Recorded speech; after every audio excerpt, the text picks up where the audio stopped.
So Dominica, Shelly, you're Dominican, a very proud Dominican. What are you doing here in the UK? And I don't even mean the whole, how could you leave such a beautiful, the nature isle, as Dominica is called? That's right. You know, for very good reasons. But, you know, what are you doing here? Hi, I'm Chantal Miller, and this is the Island Girls Rock Podcast, a series of conversations featuring women of the Caribbean and its diaspora. Equal parts fun, informative, thought-provoking, inspiring, and always engaging. Welcome to our tribe. On this episode, we sit down and chat with our youngest featured woman so far, Shelly Pestaina, making inroads in the field of graphic design. We speak to Shelly about her love for visual representation and where that came from, and also how her parents kind of reacted to the fact that she was pursuing a somewhat non-traditional career option as a young lady of Caribbean descent. We also talk about her undying love for Dominica and what Shelly is doing in terms of helping the survivors of Hurricane Maria. Dominica being represented very well by this trailblazer of a young woman. Hey, Shelly. Hello. How are you? I'm good. I'm really excited to have you here, and we're both giggling. Thank you for having me. Excellent, and thank you so much for coming through, man. It's great to have you on because for the previous podcasts that we've done, in terms of the age demographic, it's been pretty much the same. Okay. So I actually think you are our youngest guest so far. Oh, so thanks. You're very special. And what I really want to speak to you today is about, you know, the fact that you are a graphic designer. There's not that many young women of Caribbean descent who are kind of pursuing that career. So I kind of want to know your backstory, you know, what drew you to graphic design, you know, what you pull as inspiration. So we're going to talk a little bit about that and also about the amazing ham radio project that you're doing on the island of your heritage, which is? Dominica. So tell me something about Dominica. Well, we're a very tiny island, as many people know. Right. In between Guadeloupe and Martinique. We were devastated by Hurricane Maria last September. Mm-hmm. So like 95% of the island lost roof coverage and everything. So it was just like total catastrophe. Like we predicted Category 1 was actually Category 5, which is like the worst, most possible. It is. They don't go beyond that, right? No, yeah, for people who don't know, like just, that's it. The roughest of the rough. And people actually reported like sightings of mini cyclones within. I went back recently at Christmas to kind of see what was happening and, you know, visit family. Mm-hmm. And they're making good progress, but it's still a long way off. That's what the campaign dealt with. Like satellite phones. I was able to bring over 2 satellite phones over. Right. Like, and with why? Why did you decide, you know, because when the hurricane happened, you know, people's initial response, of course, is always to think, okay, food, water, clothing. Why did you decide to go with satellite radios? And for those of us that don't know, explain what a satellite radio is. So basically, it's this specific one will culminate a few services. Like you'll be able to do SOS, communications, and text messaging services and social media communication as well. So it just compromises all 3, and you'll be able to sort of get signal wherever you are. And it's also like solar powered. Okay. So, you know, all these things, obviously, when the power goes out in a hurricane, you need that happening. And it was actually me and a friend, another dear friend of mine who's also Dominican, who came up with the idea, because everyone was just running around. You know, we need food, we need this. Which is true. Which we need all that. But, you know, as well, we need communication. That was like the major thing for 7 days. Yes. Can you imagine? Like, you're here, you don't hear from family. You're just like, is anyone alive? Is anyone left? Yeah. So that's what sprung it into action. We raised $1,500 in the end. Very happy with that. We could always raise more, but the campaign is still going. With the £1,500, though, you were able to buy the 2 satellite phones that you have already? And we have some money left over, which we were going to look into getting maybe some solar panel lighting and other things. Perfect. But we shall see. We shall make it happen. Yeah, What do you mean we shall see? Yeah. We shall make it happen. It's an ongoing project, yeah. Good. And I'd like to do future sort of initiatives as well, if I could. Mm-hmm. I'd obviously any way I can, because you just end up feeling helpless. You know, can you imagine like looking on the news and then there's Dominica? Like, you're just like, what? No, please. The one time you're thinking, please, no. Like, yes. And this massive red like circle of death is just like circling and circling, and Dominica's right in the center of it, and you're just like, no. And then I was on the phone to my mom, and then she cut off just before that. She was just videoing outside, showing me. She was like, "Oh, it'll be fine." Your mom was videoing outside. This is how casual. The hurricane. This is how casual it was. Right. Like, but from the inside, she was like out, like with the camera, you know, FaceTiming the trees, because it was only predicted, you know, category 1. Right. And you can still, fair enough. So, you know, everyone was just like, oh yeah, you know, gonna run to the shop and pick up some stuff. No. No time for that. And then suddenly everything just cut. Yeah. Like communication dead. Like everything just see ya. And then for 7 days we were all like, what?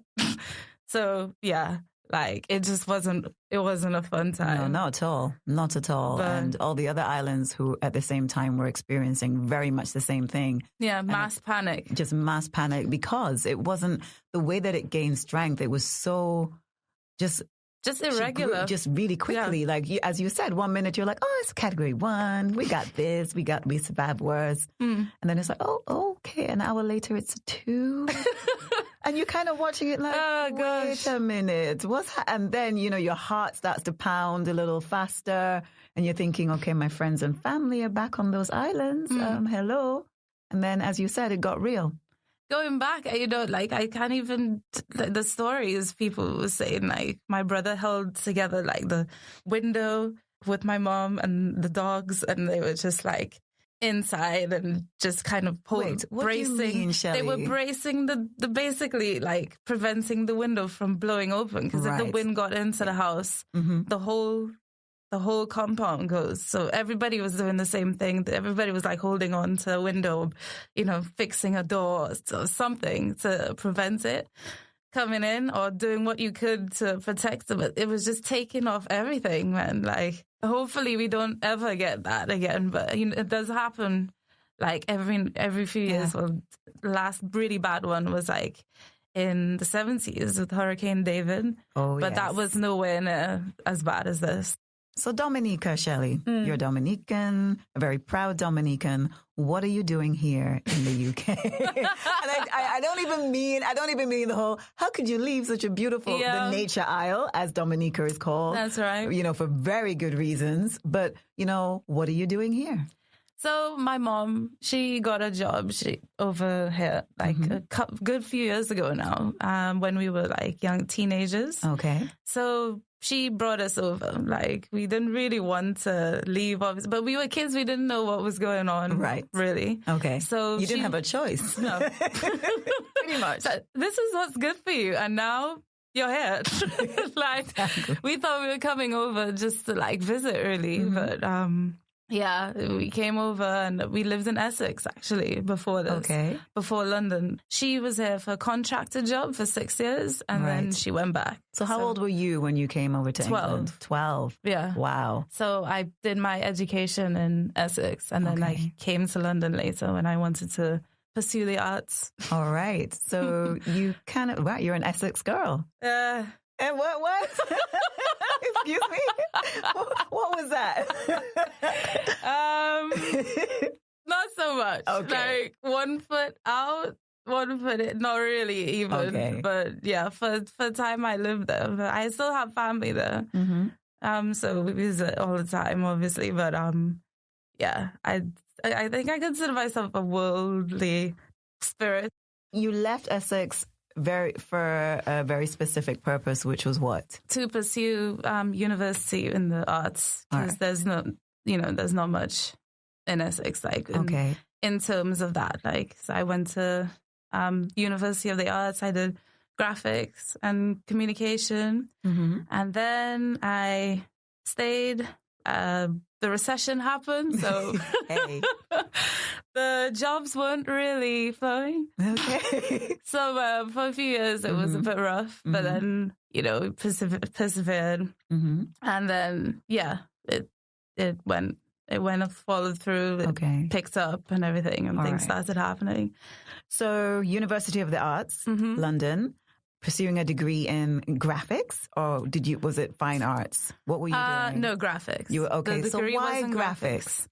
It was a culmination of the sort of like job prospects at the time. It was sort of like 100% employment. Okay. So that was a bit more certain. Right. A field. And just the interest. And it was like a natural sort of like evolution of the fine arts. And because I was in between the two sort of thing. I was like half painting, half visual artist. So I just kind of naturally went into that sort of trail.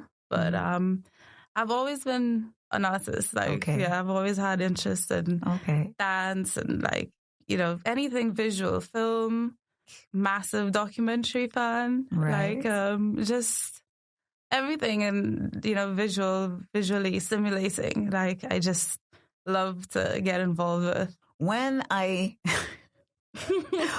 think of a graphic designer, my mind always goes to logos.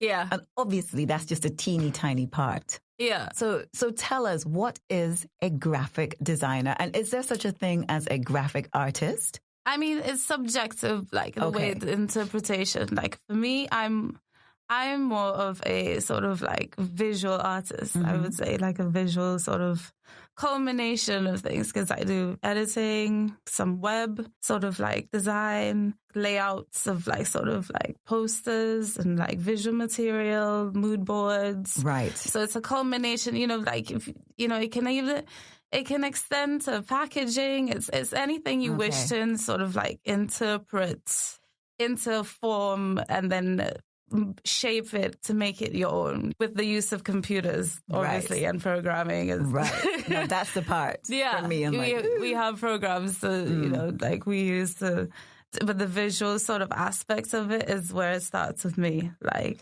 some people come from the other angle. They're sort of like more technically minded and they can get into it because they are very good with programs, but then like a lot of developers, for example, they will not have the actual... And who is a developer? So the developers deal with coding. Oh, so here we go. Now it's like, okay, we gone from developers to coding. What does all this mean? I feel like I'm in some kind of matrix. So break it down to us. They make things like apps. And to me, like I'm 4. Yeah. What's a developer? So they use like, languages like JavaScript and like, I mean... It's another world. It's another world of like numbers and brackets and things. Like, but they will come from another angle altogether. But like people who's a bit more technically minded, they didn't tend to have the visual aspects. Of course, right. So that's not of course. I'm sorry, guys. Yeah. I didn't mean of course. Yeah. Some people do. Some people, exactly. But yeah, it's a culmination of the two, sort of like meeting in the middle, like. And then you come together and you get the full picture together. Get the visual. Yeah. Okay. But we create the front side, the sort of things. Stuff that we're looking at. Yeah. Right. Yeah. That's in front of our face. Whereas the other guys are behind the scenes putting together the coding. That's it. And the JavaScript. I think I understand. That's it. Okay, fine. Layers of, to make it all happen. Wonderful. So fine art. How did your choice in what you wanted to study go down? You're laughing already. Yeah. Go down with your family. I mean, yeah. My dad, he's passed away now, sadly. But he did not get any of it, obviously. But my mom, she's from more of like a creative like family, but she also is very academic. So she was also just, what? But well, I don't blame her. Like, Java who? No, but okay.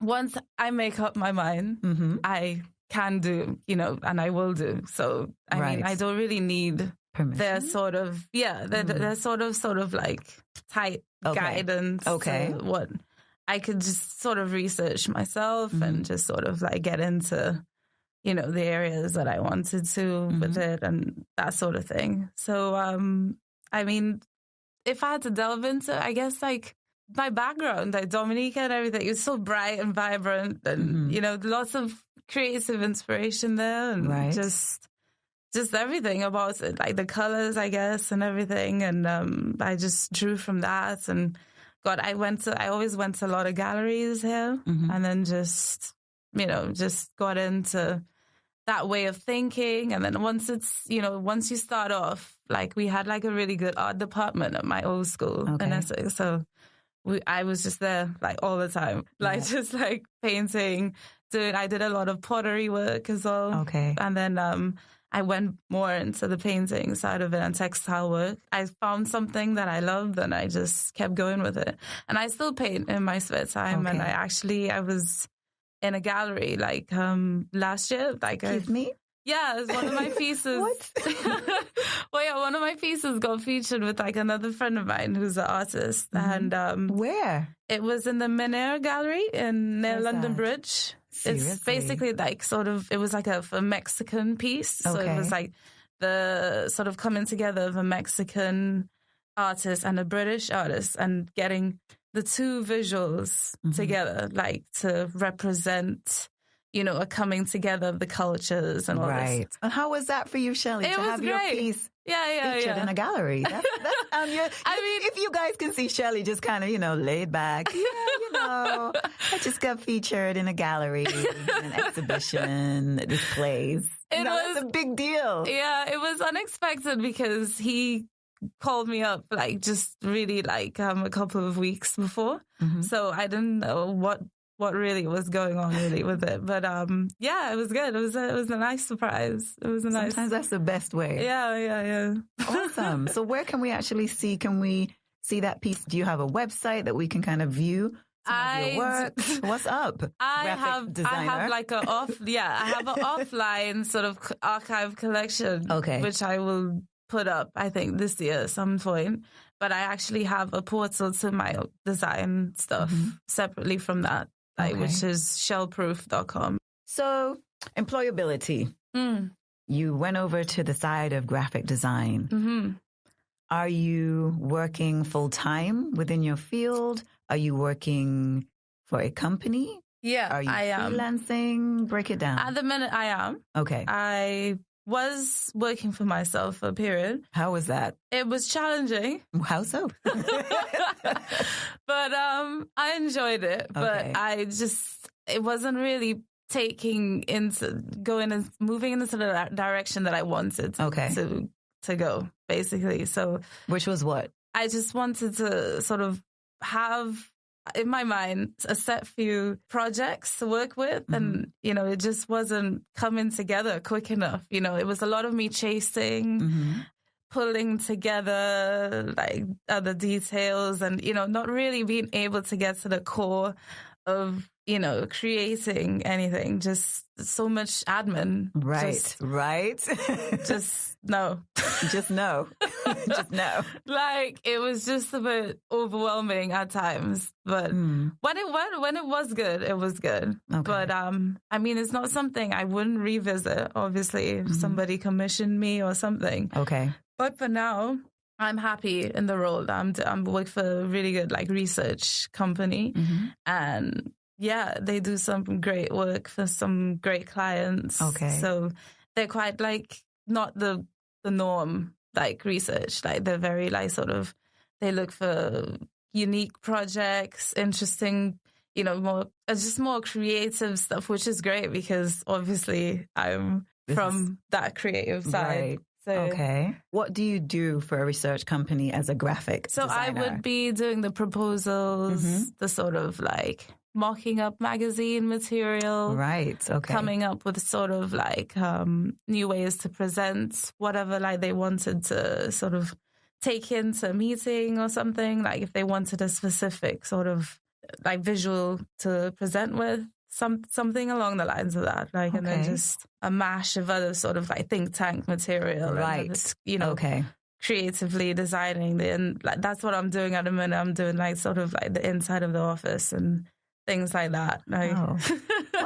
So if I came to you, Shelly, and I said, Shelly, I want to do like a foodie thing. And I don't want the branding to have any food on it. Oh gosh. But like, what would be your role within that? You'd need like a mood board and all that sort of, you know, at first, like, you know, at least sketch out your ideas, get a sense for like what you want. So is that what you would be doing with the client? I would sort of narrow it down and then, you know, you fine tune it until you come to a results, you know, fine tune, and then results in the end. Yeah. And do you enjoy this? You know, how do you feel at the end when a client says to you, you nailed it? Like, how does that feel for you? It's a great experience. I enjoy more of the process, I think. And then when it goes wrong. Yes. When they're not so happy. Well, I mean, there's ways to work with that as well. You know, we can come to an agreement. It depends on really how much budget they have to work with, I guess. I mean, I've never really had somebody come out and try to chase me down for their life or something. Good. Like, you know, it's not that serious. This is good. Okay. It's not like, it's not that crucial. In terms of numbers and graphic designers and women of Caribbean heritage, how does that factor into the whole graphic design realm? Like, do you see many other women with your background? Not specifically really, Dominica, but just not even in like uni. And from what I understand, it's even less so because, you know, the fees have gone up. People aren't really inclined to just, you know, pay all that money just to, you know, get the degrees anymore. From what my understanding, my old university is actually, it's predominantly, you know, Eastern descent now. That is because these are the people Eastern European? East Asia. Like, they come over, you know, because they have like the capital to do so. Right. It pushes a lot of the British home students out and whatnot. So, yeah, I mean, when we were there was a lot more representation. But like now, it's just like, I don't even know. I couldn't tell you from what I've seen when I've gone back, it's not very much. Obviously, like in the African households, and if you come from a traditional Caribbean background, like they want you to be a lawyer, a banker, a scientist. Why do you think that is, though? I mean, that's safe, you know? That's what we grew up with. That's what, you know, it's the tradition to go to. My dad was a lawyer. Okay. A criminal lawyer. So, you know, I know it all. Wow. I know that very well. Sometimes, you know, you just have to, if you have a feeling, you have to go with it. And I mean, I'm different, but it takes a lot of drive to kind of push through. Anyone can do it, you know, if they have enough drive behind them. And, you know, it doesn't have to be one path for everyone. You know, we're all different. I'm glad you're there flying the flag for representation, for sure. And especially for Dominica. And, you know, I can be very biased with my Eastern Caribbean self, my small island self, and my Jamaican family disown me all the time.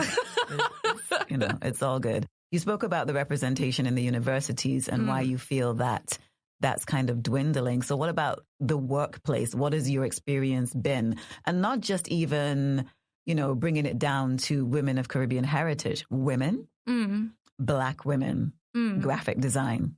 What is that work world like? Where do you see us? Oh boy. It's even less so. Like, and when you go in, there's so many preconceptions of what you're going to be like. Really? Well. So like, what do you feel that people think? Like, bringing? It's just that you're going to be like slow, that you're going to just be a sort of like, maybe have an attitude to you and just, you know, oh gosh. Like, even like, just little things, like just being too laid back.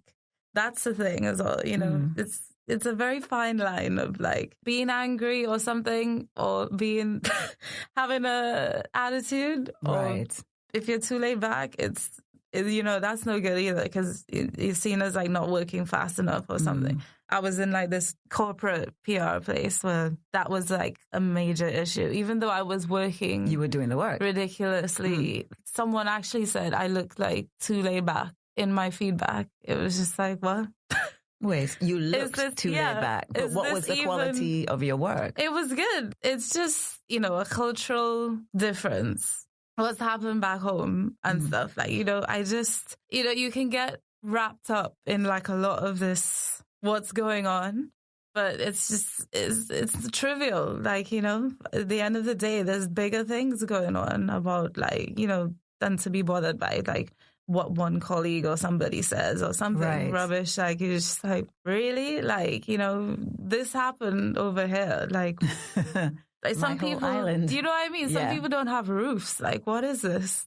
I'm going back to Dominica and this amazing project that you have that's going to be ongoing, and kind of want to know where you see yourself going, because I know that obviously you're very passionate about Dominica and will want this to continue. It's not a short-term thing. So where can we find you on the net so that we can help you with this project? What are you looking for in terms of help?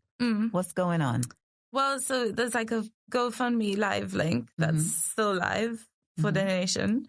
But the main thing now, because people have they've recovered in the sense that they're kind of trying to build back. So the emphasis has shifted from like, immediate, trying to get things immediately to the island, like, the bare bones, that's gone out. Like they have enough food, for example, and then that was like quite scarce. But now the emphasis is to build back like all the roofing or everything that was damaged, because, we only have a small window from now till September, which is the next hurricane season begins. Unreal. So I want to sort of like maybe shift into getting builders in, and sort of anyone who's affluent or works for themselves or can spare like a month or two to just come over and then just get into it, like building. And then my family, they have a hotel. So, like as a trade-off, they could stay at the hotel. For free? Yeah. You know what? I think I can build. I wish. Yeah. Right. So, because we ourselves, the hotel, they're still building back. Okay. So it's not fully up and running, all the rooms.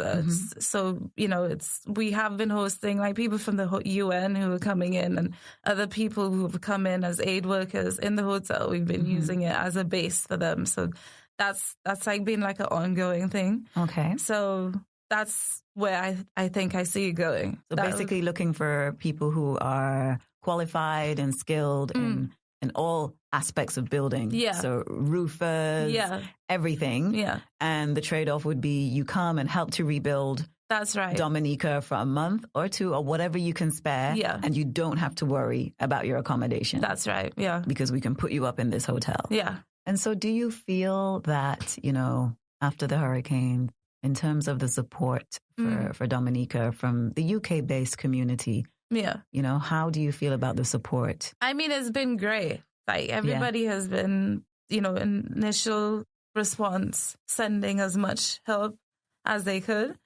And everything it was amazing to see everybody coming together and, just getting all the relief together. But the thing we have to remember is it doesn't go away. No. We need to check in on people. There's a lot of people with psychological problems as well. Everyone's been traumatized. We have to remember there's not much help in Dominica for that specifically, So, I mean, that's another area as well, which is neglected. But you just do what you can, really. Absolutely. And I think the key is if everybody does what they can, that is something. It's a great impact. Yeah. Something is better than nothing, right? For sure. For sure. Shelly, it's been really cool having this time to sit down and finally chat with you, because we're like, yeah, we can do it soon. So using Island Girls Rock as an excuse, but not really. it's been great to have you on the show to learn a little bit more about the world of graphic design. And hopefully, maybe we can get some more young women of Caribbean heritage kind of interested in pursuing a career, in graphic design, because again, it's about visual representation. And it's important that we kind of have our stamp in everything, right? In everything. And also your work that you're doing for Dominica I know it's appreciated. I've seen people kind of commenting on some of the things that you're doing. So that being said, website, official address. Yeah. For me, it's shellproof.com. So it's 1 L. Okay. SHEL proof.com. And then social media, it's Twitter and Instagram. They're both the same. So it's a little bit of _shell. So it's ALIL. Yeah. So of shell. So the underscore is after the of, and then shell. And then Twitter is the same. Okay. A little bit of shell. Well, a little. Yeah. ALI. Yeah. A little abbreviation. Could you, perhaps just gone something a bit more simple? I'm just saying. But okay. A lot of shell, they're all taken. Okay. Well, it's been a pleasure having our youngest guest so far on the Island Girls Rock podcast. Thank you so much, Miss Dominica. Thank you. Thanks. Thank you. Thanks for tuning in to the Island Girls Rock podcast. If you like what you hear, you can subscribe, give us a rating, a comment, and tell all your friends about us. Catch every episode of the Island Girls Rock podcast by subscribing on Acast, Apple, and all good podcast apps. You can connect with us on Twitter and Instagram using IGR_love or with hashtag Island Girls Rock Pod. You can also visit islandgirlsrock.com to find out more about what we do. This podcast was produced by and edited. See you again next month.